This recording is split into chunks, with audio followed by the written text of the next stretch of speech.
Senator Adeyemi. Ajokuta is one of the communities in Nigeria that is very prime. You know, we talk about mineral resources. And you are also a member of this committee. We were just talking about funding. The chairman has talked about special funding.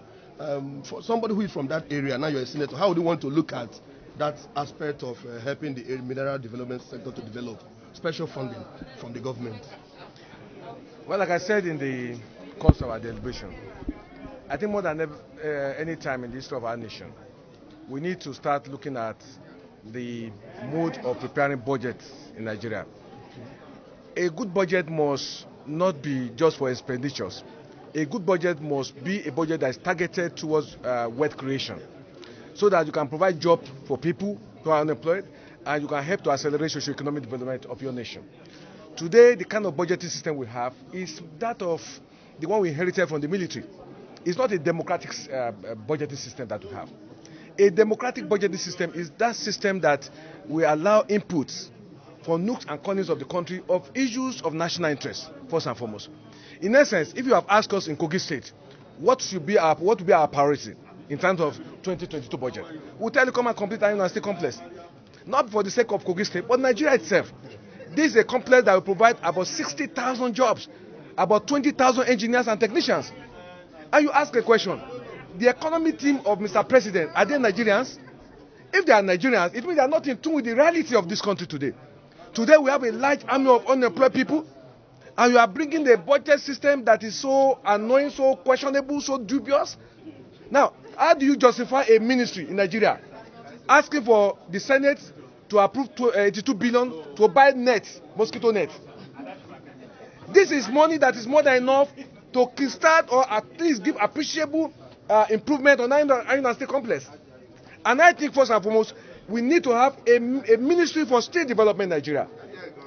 Just a state not quite far from that. Let me be specific. Kaduna State, they just completed a plant for state development, production in Kaduna State. Nigeria is a country where people do not address issues the way they are. The president probably is not in the economic team of Mr. President. I doubt if they are in terms with the visions of Buhari government itself.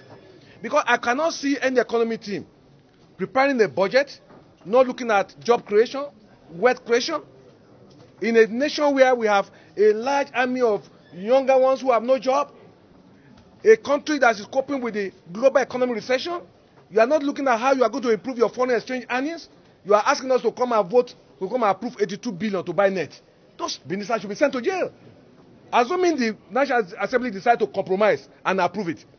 Let the mosquito kill us. If we are going to put 82 billion to stop mosquito, we have enough herbs in Nigeria to take care. We grew up with herbs, and we are still alive. So how will anybody? It's so annoying that the country that people are begging for 3 square meal, you are coming with 82 billion for us to approve to buy net. Now you are living in a state complex that will have created jobs and help to galvanize socio-economic development and give new frontiers for technological development of our nation. You are not thinking about that. Irrespective of whatever the legal challenges, I think Nigeria is capable of paying off and start Iron State Complex. And I think all of us who are here should mount the pressure. Iron State Complex is fundamental to socio-economic development of Nigeria, technological growth of Nigeria, and wealth creation. We are talking about we want foreign exchange earnings. You are not developing solid minerals. So who are the economic team of this president? Okay, you need to extract who are the economic team of this president as to whether they are competent or they are patriotic to hold such position.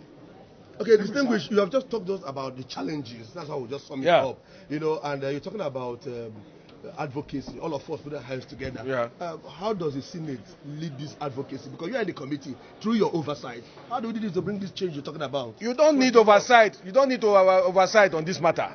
We have gone there times we don't know, but we are talking about budgetary provision. We are not this is common sense. If the money is there, then we can do oversight. If the money is not there, what do you want us to go and look at? This is a place we grew up with. We grew up to know Iron State Complex. When it was functioning, I can tell you there's no part of any automobile that they cannot produce for you in Iron State. I went there about 2 years ago. They produced a crusher. 95% of the materials of producing a crusher was from Iron State Complex. They themselves, the technicians, the engineers in Kogi State, they use the materials on site to produce a crusher. You know what that means? There are countries in Nigeria, in the world, without stones. Now, if you have a crusher, if you produce crusher in hundreds, you know the implication of it? The implication is that it will bring the cost of construction down. Because all the stones that are required will be provided locally. And you employ people. All these graduates, if you give them money to set up a crusher, and they are making a minimum of 100,000 per day, that is more than enough to take care of them. And they'll be willing. Look, the problem of Nigeria is that you have some people who do not want this country to move forward. Period. That's just it. And these are elite. There are people who are wicked capitalists, bourgeois who don't want this country to move forward. And they're scattered everywhere. And when they want to give us name, look, some of us who speak the truth, we speak it at our risk. Because we know those who are involved. We know those who want to tie this country down. Why would anybody in his right senses prepare a budget without talking of iron and steel complex, getting a junction, when you have army of Nigerian youth without job, and you are asking us to continue to import steel from India, and you have your own plant here? It's not wickedness. How do you describe that? This government promised to complete iron and steel complex. Now this is the 6th year of our administration. What do we tell our electorate when we finish 8 years without completing iron and steel complex? We will have a burden, we have a challenge, I have a problem to stand up and say, vote for me. Because one of the things I said in because of my campaign, we will work and ensure iron and steel complex completed. Why would anybody leave iron and steel complex?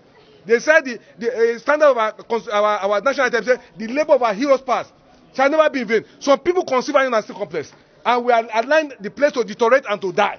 For what reason? Those who have gone to court are Nigerians, highly placed Nigerians, who use foreigners as a cover to tie down iron and steel complex. They are Nigerians. EFCC should investigate those Nigerians who are involved in the sales of iron and steel complex. They are powerful Nigerians. These are people who can kill anybody, but will not be afraid of somebody killing us without telling the truth. That some people deliberately didn't want this country to grow. You think some of us came here to play? We came here to speak the truth to government so that this country can be better for all of us. That is our position. It's not all of us who came here because we have nothing to do. Iron and steel complex is clear. It's fundamental to economic development, to social development, to everything you can think of a nation. Many nations are praying to have the iron and steel complex that we have here. Nobody's talking about it. Why is it that Emmanuel set up a steel complex? He knows the importance. And you guys should join in the crusade. If this is not done, then this country is doomed. Infrastructure is not just enough. You must prepare where people will work. People are begging for work. Nigerians and youth are everywhere. No job for them. So this is my position. And you guys should join us in this crusade so that this country can be better, so there can be peace in Nigeria. Thank you very much. I'm with you.